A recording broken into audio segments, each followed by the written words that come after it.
ससुराल में बैठी बेटी हमेशा पिता की चिंता करके मेरे पिता स्वस्थ रहे, मेरे पिता प्रसन्न रहे। उसका कारण मायका बाप के कारण होता है। शब्द तो मायका है, लेकिन मायका माँ के कारण नहीं माना जाता, मायका बाप के कारण से माना जाता। जब तक बेटी का पिता जिंदा रहता है तब तक बेटी सीना तान कर अधिकार पूर्वक मायके में आ सकती है, जा सकती है, कोई रोक टोक करने का साहस नहीं करता।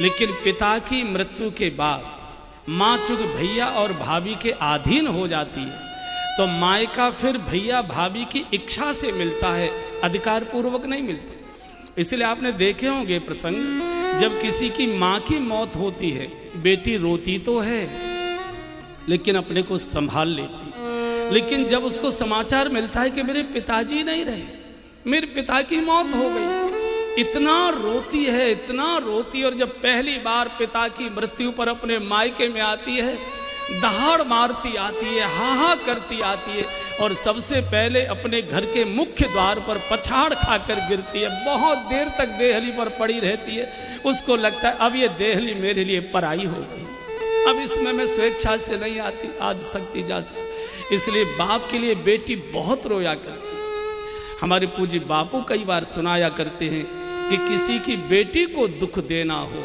कुछ करने की आवश्यकता नहीं, उसके पिता को गालियां दे दो, बिटिया के पिता को अपशब्द कह दो, उसको अपमानित कर दो। बहू सब कुछ सहेगी लेकिन मेरे बाबूजी को कोई कुछ बोले बहू सहन नहीं कर पाती, बिटिया सहन नहीं कर पाती। सास के पास जाएगी, पैर पकड़ेगी, रोएगी, माफी मांगेगी, माता जी मुझे डांट लो, मुझे फटकार लो, मुझे भूखी प्यासी रख लो, मत बहू का दर्जा मुझे दो, मुझे नौकरानी जैसा मान लो, लेकिन मेरी सौगंध आपको लगे मेरे बाबूजी को कुछ बोलना नहीं, आपको पाप लग जाए। मुझे मालूम है कि मेरे गरीब बाप ने कैसे कैसे कर्जा करके मेरे हाथ पीले किए।